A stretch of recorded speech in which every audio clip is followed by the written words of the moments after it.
사진을 하나 보겠습니다. 미켈란젤로의 대작 다비드라는 조각상입니다. 구약성경에 나와 있는 영웅 다윗을 표현한 작품입니다. 이 작품이 작년에 좀 논란이 됐습니다. 미국의 캘리포니아에 있는 한 초등학교에서 이 조각상 전신을 학생들에게 보여줬더니 학부모들이 화를 냈어요. 어떻게 이렇게 야한 그림을 보여줄 수 있느냐. 그래갖고 그 교장 선생님이 해고를 당했다는 겁니다. 예술인가 외설인가. 그랬더니 이 미켈란젤로의 다비드상을 갖고 있는 이탈리아가 하도 어이가 없어서 그러면 그 초등학교 교장 선생님이랑 초등학교 학생들 학부모님들을 이탈리아로 초청을 해서 이 작품을 보여주겠다. 그렇게 했다는 것입니다. 저는 논란일까봐 상반신만 보여줍니다. 이 작품은 1504년에 완성된 것인데 크기가 5m 정도 되는 엄청나게 큰 대리석 조각상입니다. 다윗이 거인 골리앗을 돌팔배로 물리치기 직전의 모습을 표현했다. 지금 그 모습을 표현했다 그래요. 자, 미켈란젤로가 이 거대한 작품 5m나 되는 대리석 조각을 만들 때 고민을 해야 되지 않겠습니까? 위대한 작품은 순식간에 나오는 것이 아니라 기도 끝에 고민 끝에 나오는 거예요. 미켈란젤로가 제일 걱정했던 것, 다윗 소년이 사람마다 틀리지만 8세에서 13세로 추정되는 이 소년이 언제 거인이 되었을까? 다윗이 엄청난 거인이잖아요. 구약성경의 가장 위대한 왕인데 언제 거인이 되었을까? 미켈란젤로가 고민을 하는데 만약에 다윗이 골리앗을 쓰러뜨린 다음에 그때 거인이 되었다면 다윗을 어떻게 표현해야 되느냐? 기뻐 날뛰는 모습으로 야! 골리앗을 무너뜨렸다. 그 좋아하는 모습을 표현을 해야 되고, 근데 이 다윗이 골리앗은 눈앞에 살아있지만 죽이기로 작정했을 때 단어를 쓰면 성경에 그렇게 나오니까 골리앗, 하나님의 이름을 모욕하는 하나님의 군대를 창피를 주는 저 골리앗을 처단하기로 작정하고 돌을 딱 들었을 때 그때 거인이 되었을까? 미켈란젤로가 선택한 것은 후자예요. 골리앗이 쓰러진 다음에 다윗이 기뻐 소리를 치르면서 내가 해냈다 할 때 그때 다윗이 거인이 된 것이 아니고 골리앗을 눈앞에 두고 여전히 약한 꼬마 아이, 이 아이가 돌팔매질을 하기 위해 돌을 딱 들었을 때, 저 왼쪽에 든 게 돌이잖아요. 이 돌을 딱 들었을 때 이미 다윗은 거인이었다. 이 작품을 그렇게 표현을 한 것입니다. 하나님을 향한 삶의 결단을 가질 때 소년은 거인이 되었다. 예수님 외에 가장 큰 영향력을 끼친 사람 하면 사도 바울을 꼽을 수 있습니다. 이 사람은 그러면 미켈란젤로의 관점에서 봤을 때 언제 거인이 되었을까? 신약성경에 3차 전도여행을 하며 무수한 기적과 이적을 베풀고 많은 사람들을 영혼을 구원한 다음에 내가 크게 쓰임받았구나 했을 때 사도 바울이 거인이 되었을까? 아니면 다메섹 도상으로 가다가 예수님을 만나고 눈이 멀고 눈이 뜨이고 성경에 보면 3년 동안 아라비아 사막에 가 있었다 이렇게 표현되어 있습니다. 그 아라비아 사막에 3년 동안 사도 바울이 도대체 뭘 했을까? 이것을 바울의 숨겨진 시간이다 그렇게 표현을 해요. 본격적으로 전도 사역을 나가기 전에 예수를 반대하고 예수 믿는 성도들을 박해하고 죽이기조차 했던 사울이 바울로 바뀌면서 3년 동안 그 사막 가운데 하나님 앞에 기도할 때에 내가 이방인의 사도로 부름받았구나, 나의 모든 것 살아주구나, 예수 그리스도 복음 전도사에게 나의 생을 바치겠다, 이렇게 결단을 했을 때, 그리고 바나바를 만나고 예루살렘 교회로 올라가거든요. 사도 바울은 결단의 순간 때 이미 거인이 되었다. 3차 전도여행을 끝내고 무수한 열매를 맺은 다음에 거인이 된 것이 아니고 자신의 인생을 복음 전도 사역에 맡기기로 작정했을 때 목숨을 걸고 맡기는 거 아니겠습니까? 그때 거인이 되는 순간이었다. 여러분, 인생을 살면서 뭔가 이루고 난 다음에 큰 거인이 되는 것이 아니라 사실은 그 사람이 갖고 있는 꿈, 동기, 이게 얼마나 분명하느냐, 이게 얼마나 확실하느냐, 얼마나 간절하느냐, 그것에 따라서 그 사람의 인생이 거인이 되느냐 쫄장부가 되느냐가 결정되어지는 거예요.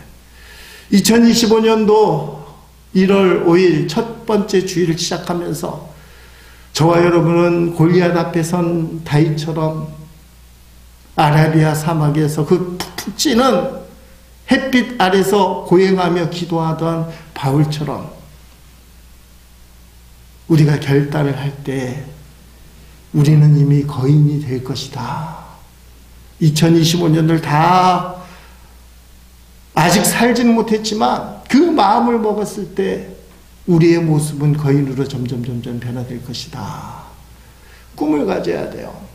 간절한 동기, 작년에 이루지 못한 것들을 하나님 죄송합니다, 올해는 꼭 이루겠습니다, 또는 올해 새로 주는 어떤 꿈, 목적, 이걸 이뤄야 된다는 것입니다. 왜 제가 이런 말씀을 구구절절 드립니까? 오늘 우리의 상황이 심상치가 않아요. 우리 조국 대한민국이 골리앗 앞에 선 다윗처럼 뜨거운 사막 가운데 앉아 고행하는 바울처럼 힘든 상황이기 때문에 우리가 잘 아는 단어가 있잖아요. 위기는 기회다, 위험한 기회다, 그렇게 표현하는데, 여러분, 인생의 절망과 낙심, 2023년을 지나고 2025년을 맞지만 하나님 아무것도 없습니다, 똑같아요, 나이만 한 살 더 먹은 것 같고 뭐 이렇게 흥이 안 날 때 오늘 말씀을 통해서 꿈을 갖는 거예요. 꿈 따라합시다. 꿈을 가요. 정 안 되면 잠자면서도 꿈을 꿔야 돼요. 꿈. 정 안 되면 태몽이라도 꾸고, 그쵸?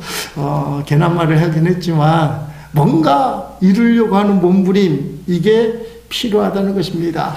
우리가 읽은 이사야는 66권으로 구성되어 있습니다. 그래서 66권이 성경의 66장이 성경의 66권과 같이 이렇게 비유되기 때문에 맞아떨어져요. 1장부터 39장까지는 이스라엘에 대한 심판, 40장부터 66장까지는 신약성경이잖아요. 27권. 그것은 하나님의 회복에 대한 말씀. 오늘 우리가 읽은 게 이사야 43장쯤 돼요. 39장까지 멸망을 얘기하고 40장부터 희망을 얘기하는 거니까 오늘 본문은 희망에 대한 말씀이다. 여러분, 희망은 문제를 모른 척 지나가는 것이 아니라 문제를 해결하고 그 다음 과정이 희망이 있는 겁니다. 이스라엘이 하나님 앞에 잘못했잖아요. 그래서 주전 586년에 남유다가 멸망당합니다. 바벨론. 그래서 포로로 끌려가는데 남유다의 마지막 왕은 비참해요. 눈이 다 뽑히기 직전에 자기 아이들들이, 왕자들이 죽는 걸 다 봐요. 여러분 생각해 보세요. 차라리 내가 죽지, 내가 나라를 다스리지 잘 못 다스린 것 때문에 온수 바벨론 왕이 시드기야가 살아있기 직전 살아있을 때 아들들을 그 앞에서 다 죽이고 눈을 멀게 만들고 말로 표현할 수 없는 처참한 상황이에요. 구원의 여망이 없는 거죠. 나라가 어쩌다 이렇게 됐냐. 왕이 어쩌다 눈이 뽑히고 왕자들이 어떻게 저렇게 처참하게 죽냐. 도저히 희망이라고는 구원이라고는 없을 때 이사야가 40장부터 외치는 거예요. 걱정하지 마라. 하나님이 함께 하신다. 그리고 오늘 본문쯤에 오니까 하나님이 새 일을 행하신다. 새 일을 행하신다. 자, 새 일을 행하시는 하나님, 회복을 이야기하는 거예요. 회복. 어떻게 회복이 될 것인가? 첫 번째는 우리가 잘 알듯이 이전 일을 잊어버리라. 그렇게 말씀합니다. 18절 말씀해 보니까 너희는 이전 일을 기억하지 말며 옛날 일을 생각하지 말라. 이전 일, 좋은 것도 있고 나쁜 것도 있어요. 나쁜 것은 하나님 앞에 말씀대로 살지 않은 것, 그래서 심판을 당한 것, 나라를 뺏긴 것, 바벨론의 포로로 끌려간 것, 이루 말할 수 없는 나쁜 아픈 과거들을 잊어버려라. 그 다음에 두 번째가 중요한데 좋은 것. 옛날의 추억을 갖고 살면서 옛날이 좋았지 하는 것.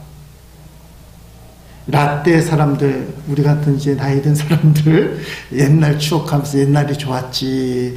좋았던 추억을 잊어버려라. 그렇게 말씀하고 있습니다. 좋았던 추억이 엄청난 거예요. 본문이 시작되기 바로 직전 16절 17절에 보니까 여호와가 이같이 말하노라. 바다 가운데 길을 큰 물 가운데 지름길을 내고 병거와 말과 군대 용사를 이끌어내어 그들이 일시에 엎드려져 일어나지 못하고 소멸하기를 꺼져가는 등불 갖게 하였느니라. 어느 사건을 얘기해요? 홍해 사건이 홍해. 이스라엘 백성 홍해를 무사히 건너고 쫓아오던 군마를 들고 그 당시에 가장 정예부대, 그 당시 애굽이 최첨단 국가였어요. 정예부대의 최첨단 병거, 쉽게 말하면 전차예요. 말 타고 으리으리하는 오늘날의 전차를 타고 온 이 군인들이 홍해에 수장되었다. 이스라엘 백성들은 자다가도 이 홍해 사건이 떠오르면 할렐루야 그래요. 아, 하나님 나를 버린 것 같아. 왜 이렇게 힘들어 죽겠어. 아, 안 돼 하다고도 홍해가 쫙 갈라지고 쫓아오던 원수들은 다 죽고 우리는 살아났어. 우리를 구원하신 하나님. 그럼 자다가도 손을 번쩍 들고 할렐루야 그래요. 그러면서 그 하나님 나와 함께 하신다. 출애굽의 사건은 엄청나게 중요합니다. 자, 오늘 우리에게 중요한 이 출애굽과 같은 사건이 뭐냐? 따라합시다. 예수님 나를 구원하셨다.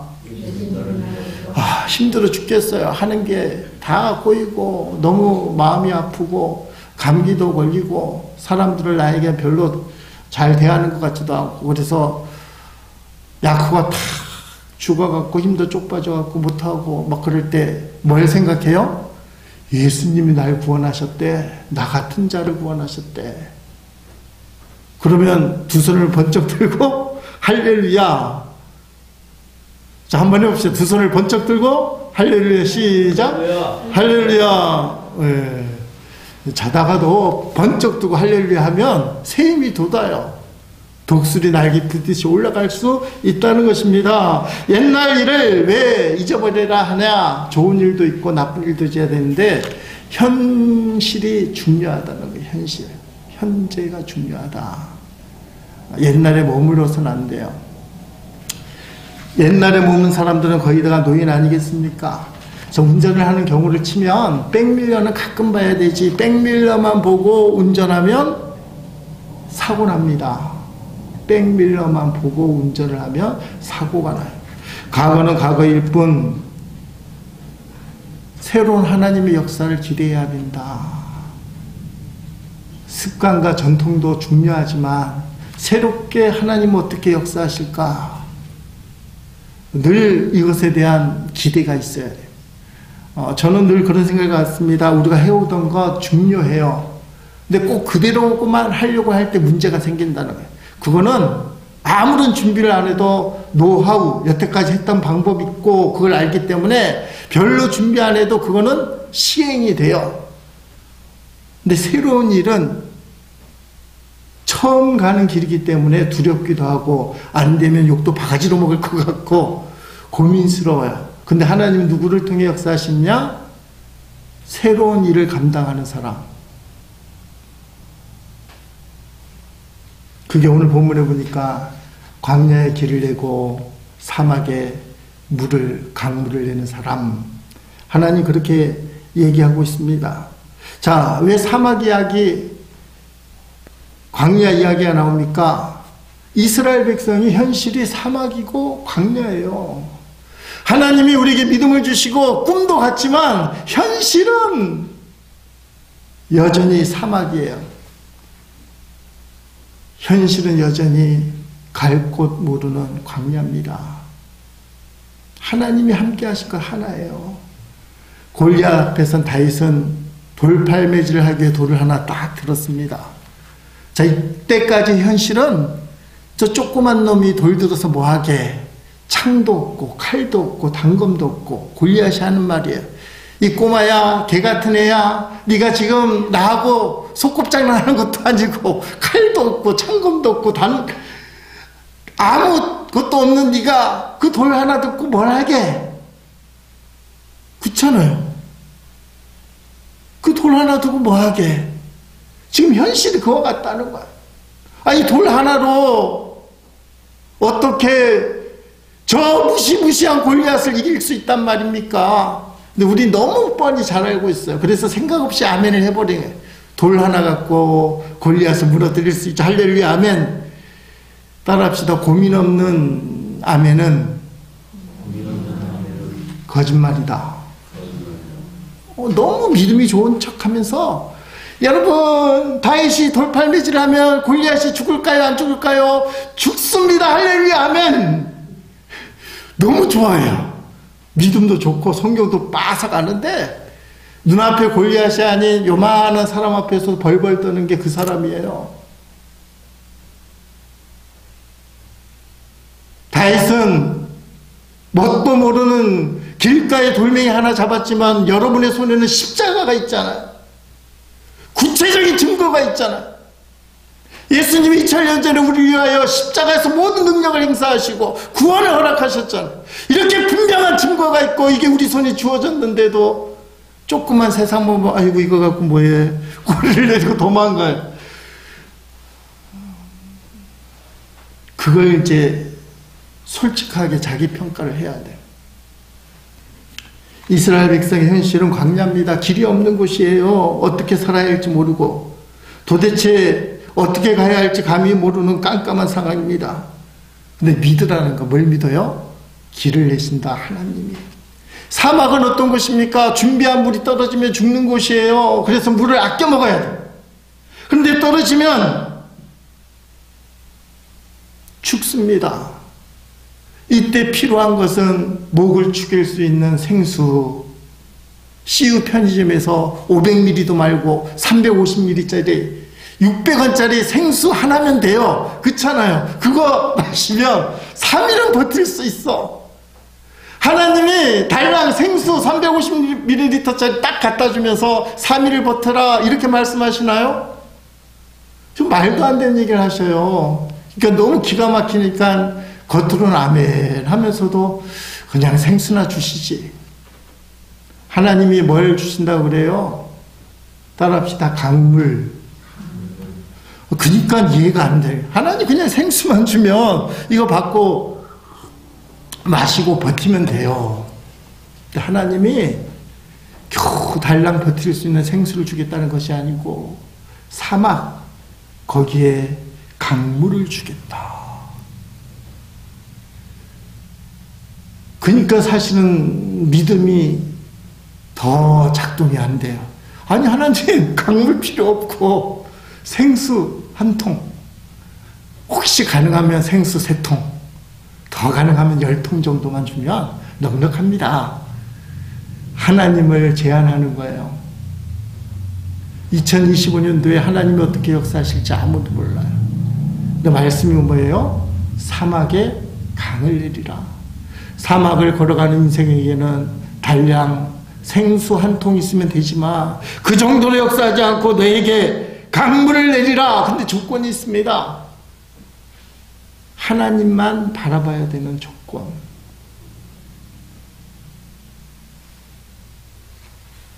하나님만 바라보고 하나님께 돌아가야 돼요. 자신의 본래 모습.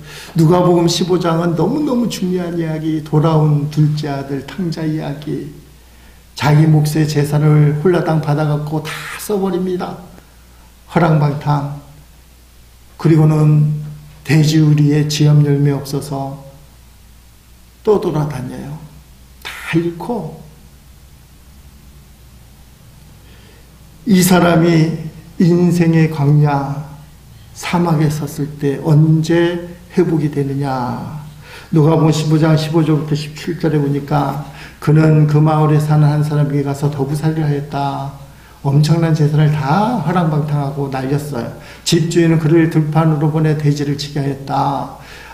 이스라엘 사람들은 돼지는 좀 안 좋게 생각을 해요. 근데 그 돼지를 직접 치게 하였다. 그는 돼지가 먹는 지엄나무 열매를 먹어 배를 채우고 싶은 마음이 간절했다. 사람이 먹는 게 아니에요. 그러나 주는 사람이 없었다. 그제서야 그는 제정신이 들어 말했다. 내 아버지의 분들에게서는 양식이 풍족하여 먹고도 남는데 나는 여기서 굶어 죽는구나. 그제서야 라는 순간이 중요합니다. 여러분 인생 중에 나는 진짜 돼지우리에 떨어져 사는 인생이 되고 남들 먹지 못하는 버려버리는 지엽 열매 하나도 없는 이 초라한 인생이 되었다. 그제서야 하나님을 떠올랐다. 근데 그제서야 하나님 떠올린 건 축복이에요. 끝까지 하나님께 안 돌아오는 사람이 너무 많아요. 하나님 회복의 시작은 하나님을 떠올릴 때 시작이 되고 하나님을 믿고 끝까지 의지할 때 광야의 길이 턱 나고 사막에 강물이 나는 역사가 일어난다는 것입니다. 그리고 이제 새해를 행하시는 하나님을 찬송하기로 결단을 해야 됩니다. 오늘 본문 21절에 보니까 이 백성은 내가 나를 위해 지었나니 나를 찬송하게 하려 함이니라. 하나님이 왜 광야의 길을 내고 사막에 강을 내는 이유가 뭐냐? 우리가 행복하고 풍족하고 잘 살고 떵떵거리고 사는 것도 상당히 중요하지만 이 모든 것을 하나님께서 행하셨다. 그래서 오늘 제목이 뭡니까? 새일 행하신 하나님, 하나님이 하셨기 때문에 하나님을 바라보고 감사합니다. 하나님께 찬송을 들려야 된다는 거예요. 그렇지 아니하면 감사가 없는 인생, 자기가 잘나서 그걸 이뤘다고 생각하는 교만한 인생이 된다는 겁니다. 하나님만을 찬송해야 된다는 거예요. 12시만 되면 교회에 와서 기도하는 할아버지가 있었습니다. 근데 이 할아버지가 12시만 되면 교회 딱 와서 앉는데 2분도 안 돼서 나가는 거예요. 매일같이 그러는 겁니다. 그래서 목사님이 어느 날 이 할아버지를 붙잡고 물어봤어요. 할아버지, 정오만 되면 교회에 나오셔서 뭘 하시는데 도대체 뭘 하십니까? 아유, 목사님, 저 기도하러 왔지요. 할아버지, 이왕 시간 내서 기도하는데 한 5분쯤 하고 가셔야지 왜 달랑 2분만 기도하고 가십니까? 목사님, 전 기도할 줄 몰라요. 그냥 예배당에 앉아서 예수님 저예요, 제가 왔어요, 이렇게 말하고 인사하고 간다는 거예요. 매일같이 그렇게 한다는 겁니다. 그런데 이 할아버지가 중병에 걸려서 병원에 입원하게 되었습니다. 그런데 그 병실의 분위기가 완전히 달라진 거예요. 이 할아버지가 입원하기 직전까지만 해도 싸우고 암울하고 서로 간에 분위기가 안 좋고 서로 불평하고 투덜거리는데 이 할아버지가 입원하는 순간부터 갑자기 악마 같은 환자들이, 천사들이 쫙 되고 이 병실의 분위기가 온화하고 사람들이 샹긋샹긋하고 들어가면 편하고 사람들이 그걸 느끼기 시작했어요. 그래서 그 병실을 담당한 간호사가 하도 이상해서 아무리 봐도 이 할아버지가 입원한 다음부터 이런 일이 생겼는데 할아버지 제가 보니까 할아버지에게 뭔가 있는 것 같은데 혹시 비결 같은 게 있습니까? 물어봤어요. 근데 할아버지가 그렇지 비결이 있지. 할아버지 도대체 어떤 비결이요? 그랬더니 할아버지가 12시만 되면 나를 찾아오는 사람이 있어 그러는 거예요. 아니 12시만 되면 할아버지 찾아오는 사람이 별로 없던데 아니 누가 할아버지를 찾아온단 말이에요? 그랬더니 할아버지가 12시만 되면 예수님이 나를 찾아오시지. 그리고 빙그레 웃으면서 예수인 내가 왔다 이렇게 인사하고는 가신다는 거예요. 그러니까 이 할아버지가 매일같이 12시만 되면 예수님을 만나니까 그 병실이 예수님의 사랑으로 변화 안 될 수가 없었던 거예요. 고난 가운데 왜 기도하라고 하는지, 왜 찬송하라고 하는지, 그러면 하나님이 역사하신다는 겁니다. 2025년도 꿈을 가져야 됩니다. 간절하고 확실하게. 우리 앞에 골리앗이 그대로 있고 저 골리앗은 인간의 힘으로 무너뜨릴 수 없어요. 이 땅의 장수들이 골리앗하고 붙어서 다 나가 떨어졌어요. 조그만 소년 다윗이 도대체 뭘 할 거예요?